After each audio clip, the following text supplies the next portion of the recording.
I'm an Amorim fan, and I think they should persist with him because, I saw enough of his work at Sporting, spoken to enough people in Portugal. And you can see, there is a good manager there and there's a desire for him to do well.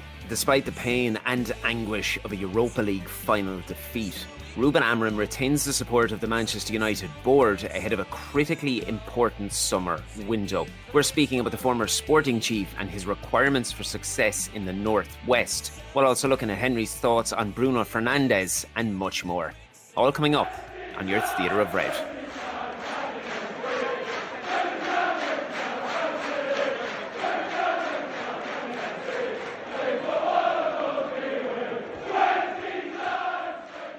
It is the morning after a heartbreaking European evening in Bilbao, where Ruben Amorim and his Manchester United side were undone for a fourth time in a solitary season against Ange Postecoglou's Spurs in the Europa League final. In a fixture that Mr. Henry Winter labelled as the You Couldn't Make It Up Cup, the Premier League's 16th and 17th place sides travelled to Bilbao for an all-English showpiece, with United entering the fixture unbeaten in the competition through 14 fixtures. Now, Spurs, on the other hand, entered proceedings with a manager who was deemed a departure regardless of the result, as their fan base hoped for one final swan song from the Aussie. Now, inevitably, United delivered the most underwhelming of performances in a 1-0 defeat, confirming a season without European football to come and denying any hint of redemption for the most catastrophic of league campaigns in the Northwest. Fittingly, I have alongside me the aforementioned Henry Winter to discuss a forgettable evening in Bilbao alongside his thoughts on Bruno Fernandes, Ruben Amorim, a hugely important summer window, and much, much more. Henry, you're very welcome back to the Theatre of Red. How are things with you, sir? Yeah, very good. How are you doing, Shaun? I could be doing a bit better, obviously, after last night, but all things considered, I'm okay. Well, let's just get into it, because there's no easy way to start. Manchester United 0, Spurs 1, in an encounter that failed to live up to any form of worth, as a limp attack lacking any form of guile simply could not find a way to unlock a white wall. Truthfully, we shouldn't be surprised. This is a side that has managed just 42 goals in 37 Premier League outings. But the prospect of something different was very much flirted with, given the 14 goals that Amorim's side had registered in the two previous rounds. I have to say, though, there is the ultimate irony in Ange winning that trophy off the back of a clean sheet, given all that has gone on in North London. Just from a neutral perspective, Henry, what was your take on what played out in Bilbao? Sort of slightly as expected. I thought Spurs would win. I thought that I didn't think it would be a classic game. I think everyone's been expecting that. I mean, 16th versus 17th was never going to be Brazil 1970. So, yeah, I mean, amazed, and even after however many years I've been doing this, I'm still not overwhelmed, but still stunned and admiring of the level of support that clubs, look, all clubs, but English clubs in particular, evoke, even on the back of, and maybe because of such poor seasons.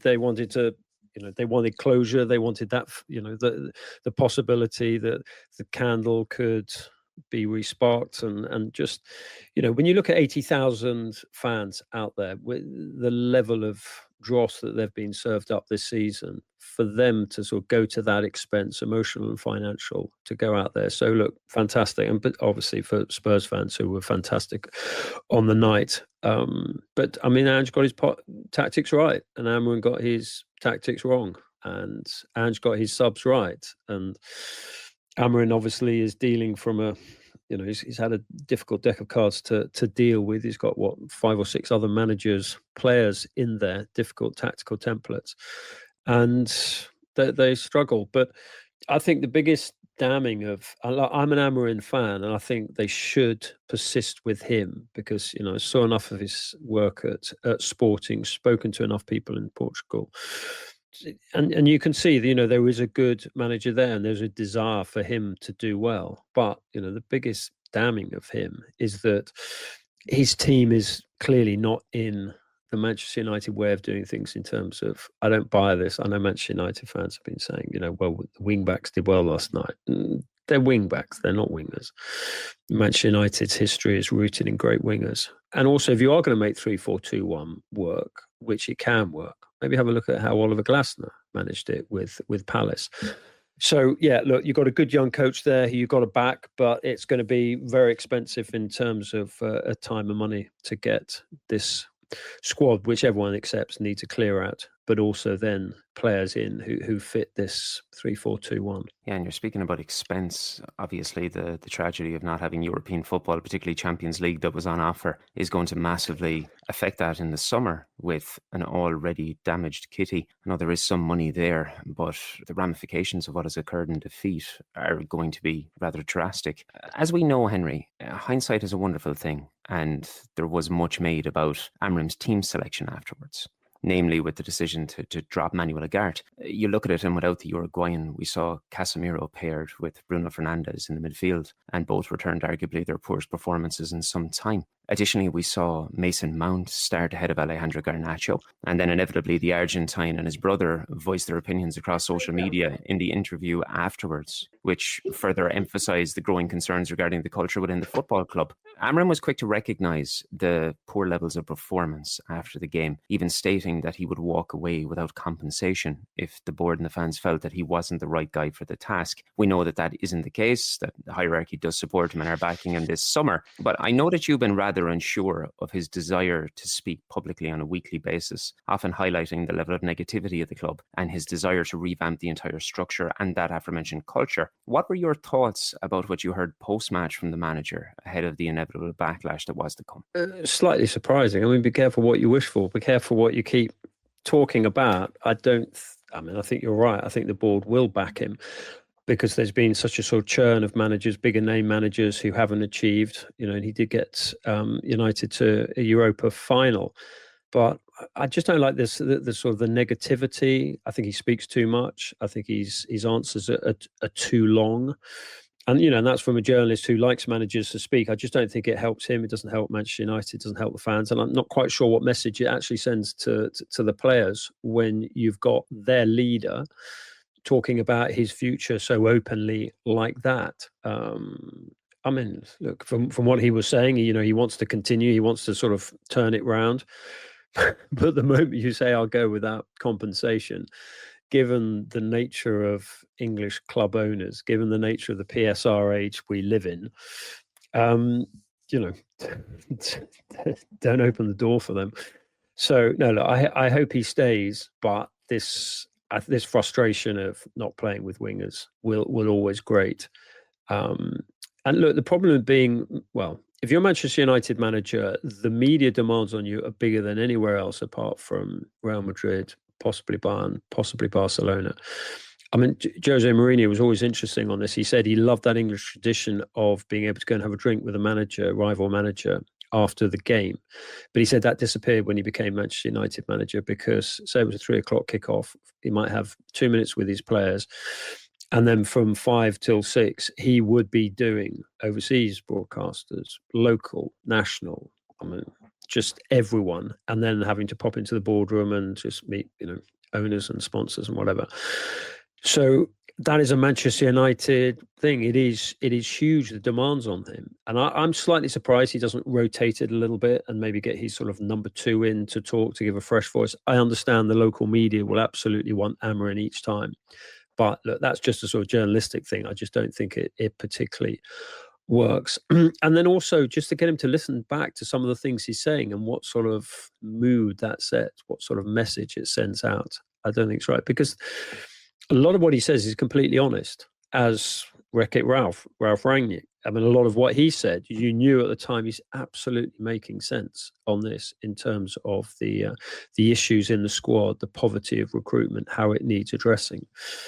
So, yeah, it's going to be an interesting time ahead. No European football to attract people to. But Manchester United, you look at the size of the support last night. You look at the scale of the emotional reaction on social media, on podcasts like yours, on fan channels on YouTube, let alone in the sort of the legacy media like linear TV and newspapers. So, yeah, you're still a huge club, the biggest in England, but you're going in through a trough at the moment. And just Amorim, just be a little bit more positive. That's all I would say. Yeah, I think everything you've said there kind of goes hand in hand with the contrast that would affect somebody like Glasner at Crystal Palace, because the level of expectation and the requirements there, not to say that any Premier League role is easy, but it's going to be a hell of a lot easier at Crystal Palace than it is at Manchester United, because there's an expectation from everything from those marauding wingers that you're speaking about to being able to control a game with a certain dynamic and a style of football that suits the football club, suits the stadium, suits the jersey, and it's what supporters expect. For me, the defeat doesn't change my thought process, because I have been very clear since his appointment that things were going to get bad. Now, albeit I never expected that the league form would fall as far as it did. I don't think anybody could have expected that. But I have been advised multiple times over the past month from individuals that I know at Carrington that the board were 100% behind the manager and that they're planning ahead to a summer with him in charge, with the aim of bolstering his squad with these players that you have mentioned that will suit his intricate philosophy and his system. Despite everything that has occurred, I do believe, some might call me naive, but I believe that he can succeed with some shrewd investments. Although I do believe people need to realize that growth will take time. This success is absolutely not going to be achieved overnight. From here, would you share my viewpoint about giving the man the required time to truly harness his vision? Or are we looking at something that, despite everything that has been and gone throughout this domestic season and what we saw last night, that the expectation will be that after a pre-season, following this post-season tour of Asia, that he's going to be able to just get it to magically click and challenge for a top 4 spot straight away? No, he won't. I mean, I've been saying it since he arrived. And I was at that first game at Ipswich when he was talking about, they're going to have to suffer. And absolutely, you are going to have to suffer to turn this around and to give him the money. And look, it will, well, you'd hope it improve after a pre-season when he's had sort of 3 weeks at Carrington or however long, to actually turn it around and to sort of drill them into the system that he wants. But, recruitment at Manchester United, it's not simply bringing people in. You've got probably about 6 or 7 players you need to get out, a couple out on loan and 5 probably at the club, starting with sort of Casemiro, players like that. So there's so much to be done. So look, Postecoglou heads off on holiday on Monday, probably not sure about his future, but Amorim has to be in at Carrington first thing Monday morning, working on who goes, who comes in, and to get on with it, and to get them in early so you can actually have a proper session, actually working with them in pre-season. When we look at that game last night, I think there's so many talking points despite the lack of actual quality that was in the game. And the one that naturally the media is going to veer towards is the performance or the lack of performance of Bruno Fernandes. Now, I felt it was imperative that we spent a bit of time on this, given an opportunity to discuss your stance on the Manchester United captain, given the article that you released yesterday morning, which obviously received more than a hint of negativity and feedback from the United fan base across social media. From my perspective, Henry, I've always viewed you as a man, and I've no problem saying this, that I would look up to in the industry. And if I could strive to achieve even a morsel of a grain of accomplishment that you have, I can't speak on behalf of the entire fan base, but I know that a huge contingent would view you as a rare differential in modern media. You're a journalist, a podcaster, a sports writer who's always offered something genuine and authentic. But you obviously will be the first to realize, because I'm sure your phone didn't stop pinging, that many did take offense at what they perceived as a hit piece on the morning of the game regarding Fernandes and his credibility to be mentioned alongside some of the greatest players for the club. When you look at the player overall, you have 19 goals and the same number of assists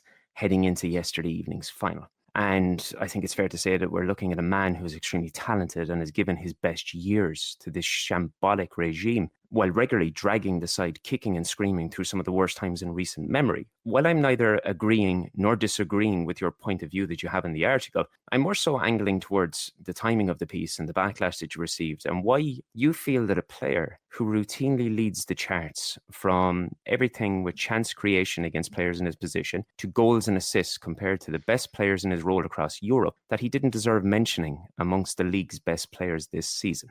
So, sorry, that's not the debate. The debate is, do you think he's one of the greatest Manchester United players of all time? Would he get into the 68 team? Would he get into the 94 team? Would he get into the 99 team?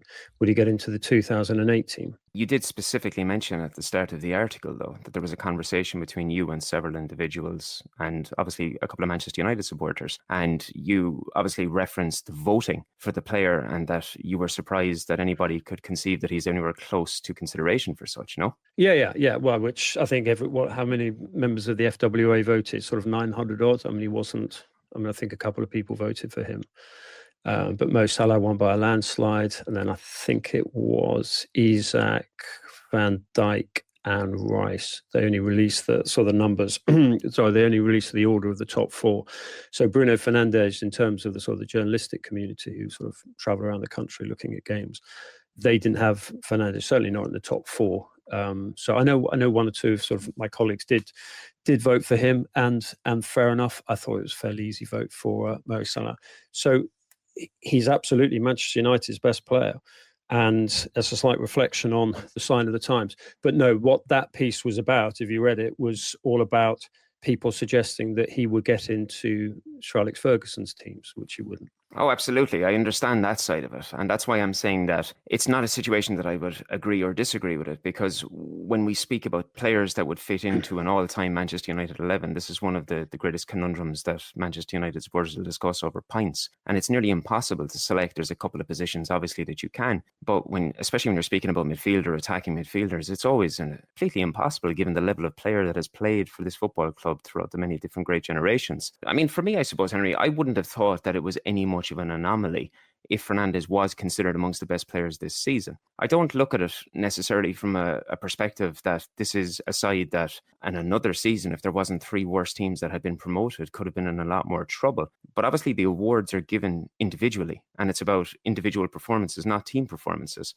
And from an individual perspective, while Mo Salah obviously achieved something fantastic this year, Bruno Fernandes was leaps and bounds above so many of his competitors, despite what he was working with on a team basis. And I think that's where I looked at it, from the perspective that I wouldn't have thought it was any way obscure should he have been in the conversation to be amongst the top three players in the league. He wasn't voted in the top three players in the league. So just in terms of the debate, and in terms of, I'm sure you saw the headline, and the headline was it Bruno Fernandes is a good player, but he wouldn't get in the great Manchester United sides. So that was very much a sort of historic perspective. But absolutely, I mean, obviously something that sort of got under your bonnet, which is completely right, because that's what, if we can't argue about football, you know, it's absolutely part of the adrenaline fueling us all. So in terms of how he compares with other players in the country, I mean, I think you find this. I mean, I've had Arsenal fans saying, "Why didn't I vote for Declan Rice as Footballer of the Year?" I've had, and I get it even more with the Ballon d'Or. I have, Newcastle United fans. I was on a train yesterday, and Newcastle United fans came up and said, "Isak's the best player in the country. Why didn't you vote for him?" And I'm sure who else was in the mix? Well, Virgil van Dijk as well. There's some of my colleagues voted for him. So look. Absolutely, I understand that. I understand the tribalism. I understand everyone seeing things through their own particular hue of their club affiliation. Totally understand that. But in terms of this season, Bruno Fernandes didn't deserve to be voted Footballer of the Year, and he didn't come anywhere near close. And he certainly doesn't deserve to be considered as a starter for any of the Manchester United teams, and certainly not the Manchester United teams of recent memories in terms of Sir Alex Ferguson's team, which you will have seen. I didn't see the 68 team, but just talking to ex-players that I respect, Manchester United fans of an older generation, they wouldn't have said that Bruno Fernandes would have started at Wembley in 68. So, yeah, I mean, look, a fantastic player, and I've absolutely praised him. I was disappointed last night with him, as you might have thought he was man of the match, but I just thought he was, when in your darkest moment, when you need someone to lead you out and fight for you, I didn't think he was doing that. No, I certainly didn't think he was man of the match last night. What I was referencing with the omission of Manuel Ugarte, I think that massively affected both him and Casemiro. His comments after the game, they are interesting, and they're going to evoke a lot of conversation. I'd be curious about your take on this as well, Henry, because obviously in missing out on Champions League football, you missed that windfall of maybe 100 million, and there's endless speculation about the prospect prospect of Bruno Fernandes potentially taking Saudi money that's on offer or looking elsewhere to be able to achieve at the highest level, given the amount of years that he's put into Manchester United. And he was very quick, similar to Amorim, to state that if the club and the supporters felt that he was no longer needed and it was in the best interest to be able to move on and to make some sort of financial sense out of his departure from the club, that it was something he would understand. When we're now considering a rebuild and just how critically important he is to this side, do you think, even with all the players considered for departure, that Bruno Fernandes could be considered in the chopping block during the summer? No. I mean, that's what goes everything against what the Manchester United fans that I speak to think, and what you can see with your own eyes. He is your most important player. He's just not a great in the history of Manchester United's games. I would only have sort of like 8 or 9 greats in Manchester United's history. It's a word, legend, that we throw around too freely. But in terms of, no, I will be surprised. Look, just because he had a really poor game last night doesn't make him a poor player.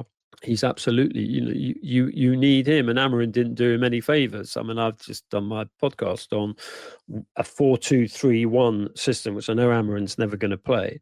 But if you'd had Kobbie Mainoo, or fit Kobbie Mainoo, Matt Sharp, Kobbie Mainoo, and Emmanuel Ugarte behind Bruno Fernandes, I think that obviously would bring the best out of him. But you can't have him in a 2, particularly against a 3. You can't have him alongside Casemiro, who's obviously not as mobile as he was.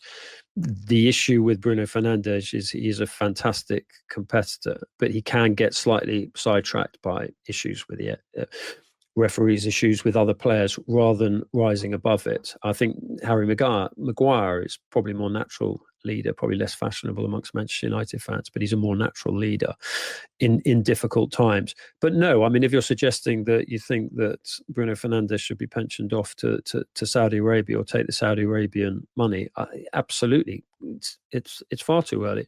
You look at players now; they're so professional, and Bruno Fernandes is one of them.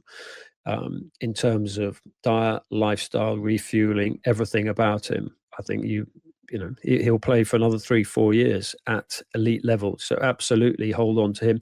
Also, I know that everyone looks at players for what they do during the 90 minutes.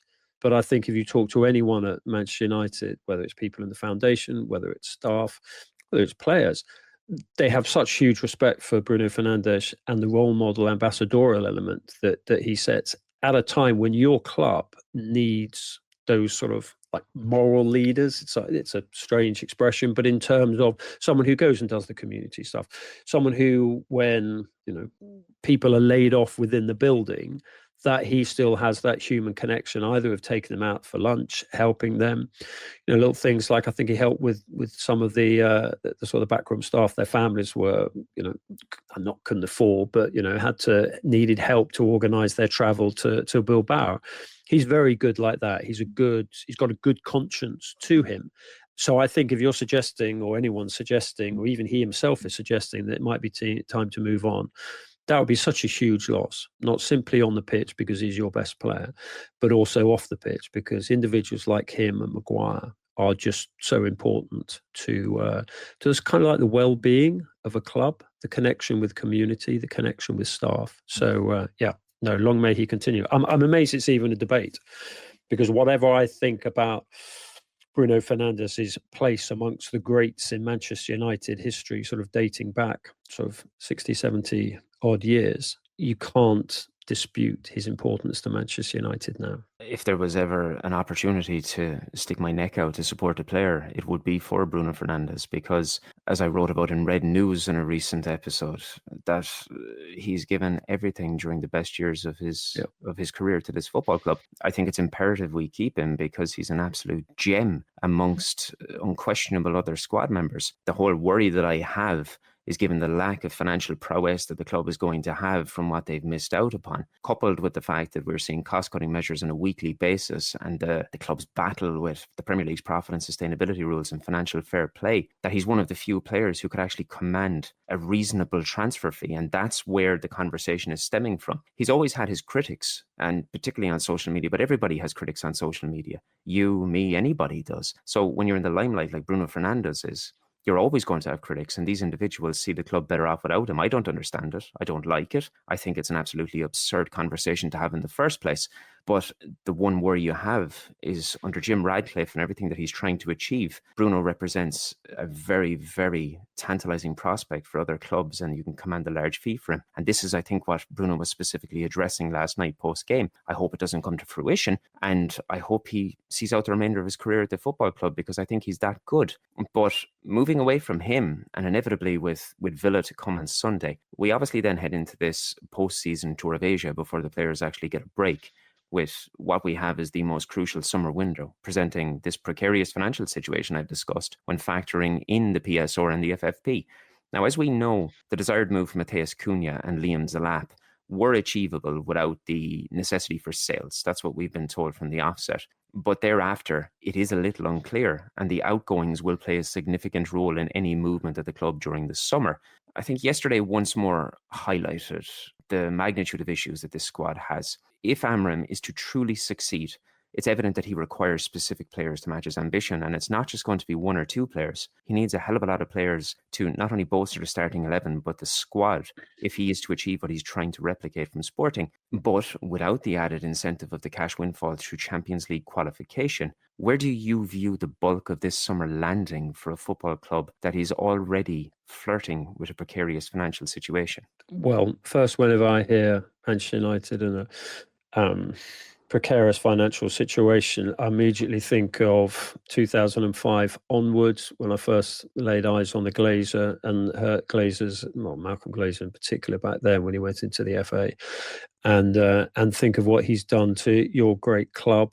I also then think of the fact that you do still generate a lot of money. And when Ratcliffe said, well, the money might be running out, and we might have issues by Christmas, when he did that interview with I think it was Gary Neville. I mean, Manchester United will have a few quid down the back of the sofa. I wouldn't dispute that. Okay, so 100 million quid for the Champions League's not going to be there, and obviously they've got the amortization of contracts, but they just need to cut their losses on quite a few players. I mean, Rashford, everyone focuses on Rashford because of his wages. There are others who need to be moved on. They'll see how much, the fact that he has shown his worth at Aston Villa might actually help them getting a sort of a decent fee for him wherever, I don't know. So that's all got to be sort of juggled in there. In terms of the positions, I mean, Cunha comes in, he plays as one of the 10s with Bruno Fernandes. I know at Sporting he occasionally played with a winger tucked in there. I still don't quite work out how that works. It didn't suit Amad Diallo last night. Delap, I've seen a lot of Delap, and with the under-21s, and you've seen how he's developed under one of your former coaches, Kieran McKenna, this year. And he's a huge prospect, but he's still raw. I mean, Højlund's had his chance. I like his work rate. He's obviously a very good character. People at Manchester United speak highly of him as an individual. But in terms, there was an opportunity yesterday when he could have chested it down, and he went for it in a weird way, and there's just no confidence there. I mean, you really need a Gyökeres, but he looks like he's off to Arsenal. But you know what? We're just talking about the top three positions on the pitch. One of them, Bruno Fernandes, unless it's not even worth sort of talking about him leaving. You absolutely have to keep him. Then you have Cunha up there, and then Højlund and a young Delap, or if you can get a striker in, then I don't think your wing backs are good enough. If you are going to play with wing backs, you probably need another centre half, probably a new goalkeeper. I think a Manu Ugarte midfield could work, particularly if you have Fernandes buzzing in and around them. So, yeah, I think you only need, 5 players? It's not much to ask for, is it? As we've spoken about several times and what you just alluded to, the ownership of United is the fulcrum of all the issues. And it's always very easy for rival fans to laugh at the suggestion of endless Glazer damage. But where we are now is the byproduct of 2 decades of complete mismanagement at a football club. So protest more against them. I mean, I've been doing it since 2005. The moment I saw them I can show you 1 or 2 texts which are quite enlivening. I saw them at Wigan. I wrote about it after Wigan. What was it, about 3 years after they were in there when you saw them. And it's great that Manchester United fans are protesting. You've got some fantastic fans organisations, and you need to keep drumming that, because Manchester United won't be healed until the Glazers leave. Couldn't agree more. And I'll ask one final question. And despite the money that's been spent on this squad, it is obviously an undeniable disaster. And surely, despite everything that Manchester United should be achieving, Henry, there has to be a realistic expectation for next season domestically. And given what we know and the nature of what is to come, what would you view that could truly be considered a successful response from this football team? For Manchester United next season, I mean, maybe a push for a Champions League place. And do you think that's realistic? Depends who they bring in. I mean, it's been, this was the season to do it in terms of the sort of fluidity, because Manchester City will be stronger next season. Arsenal will buy a striker, probably Gyökeres, so they'll be stronger. Newcastle will probably hold on to Isak, so they'll go again. Chelsea will probably get a proper goalkeeper, and they'll go again. So and then you're going to get the sort of the others like Forest and obviously Villa and other teams absolutely competing in there. Obviously Liverpool will strengthen. They'll be favourites to retain their title. So there are about 6 or 7, 8 clubs going for that position. I mean, what I want to see is Manchester United playing with more confidence, playing with more youth, playing with more pace, playing with more mobility in the centre, playing with more confidence in attack, playing with more width, but you're not going to get that from wing backs, or basically glorified fullbacks. So that's an issue. A little bit more pride in the shirt. And actually, when it comes down to it, having the same commitment levels of the fans, having the same loyalty of the fans, those fans who sang Ruben Amorim's name appropriately to the tune of It's a Heartache, just to have that, just to sort of have that bond. You see other clubs this season, Liverpool's bond with their fans, Palace's bonds with their fans, reflecting the passion of those fans on the pitch.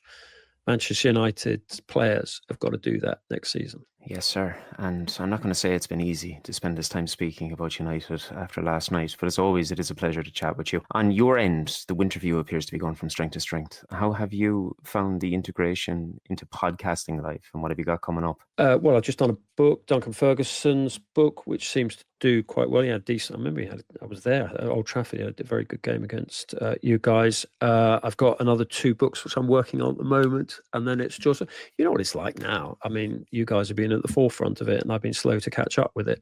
The legacy media is the legacy media, and it is great. And I've got a lot of friends in newspapers, and I've still got ink in my veins. But essentially, what everyone does, whether it's you or me, TV, radio, podcasts, YouTube, even TikTok, it's about a message, and it's about a passion, it's about a view. And I know there's been a lot of debate about people using their platforms, but I think it's important. And one of the things I love, and I've been incredibly lucky with, is that footballers becoming more activist athletes, as I think they call them in America. So, I know Marcus Rashford gets a lot of stick, but he changed the lives of a lot of young kids in this country by allowing them to be fed, for calling out Boris Johnson. You look at the work that Raheem Sterling's done on racism, the work that Michael Carrick, formerly of your parish, has done on mental health, that Declan Rice has done on suicide prevention, that Harry Kane has done on mental health. And they don't do it for show. They do it because they know they've got the platforms and they've got the profile, and they can make a difference. So in terms of my perspective, I mean, part of the podcast I do reflects the sort of charity and the community work that John and everyone at your amazing foundation. I mean, I've been in the office at the foundation, that sort of slightly small block near the ground. You go in there on match day, and it's a hive of activity of everyone sort of going out, and just, it's brilliant what clubs do, and not enough people reflect it. And that's one of the things I've been able to do in sort of my writing recently, certainly for the last year, and podcasting, is just reflect the extraordinary amount of good that football does. And just to sort of echo your theme on Bruno Fernandes, I mean, we need players, more players with a conscience like Bruno Fernandes. And we need them in society. We need them in positions of power. I mean, I sometimes look at the dressing rooms in this country, and I see individuals in there who I think show more moral leadership than some of the sort of, the political figures in this country. And I grew up around Westminster, so I kind of know that area. So, yeah, I just think that we're very privileged to do that. But as to your friend Bruno Fernandes, I hope he stays. I hope he proves me wrong and shows that he can be a true Manchester United great in terms of someone who could rub shoulders with Roy Keane at his best, who could rub shoulders with a Sir Bobby Charlton at his best. I remain to be convinced, but the joy of sport is that the script gets rewritten every day, every season. Absolutely brilliant, sir. And thank you very much to all of you listening today. As always, I appreciate the time spent giving the inevitable pain that we're all suffering this morning. But if you wouldn't mind taking a minute to subscribe wherever you're tuning in and even leave a review if you'd be as kind. Remember, you can get in touch across every social at theatre_of_red. And feel free to continue sending your emails through to editor at theatre-of-red.com. We'll be back next week to digest the season as a whole following the outcome of a final day meeting with Aston Villa. We'll speak to you all very soon.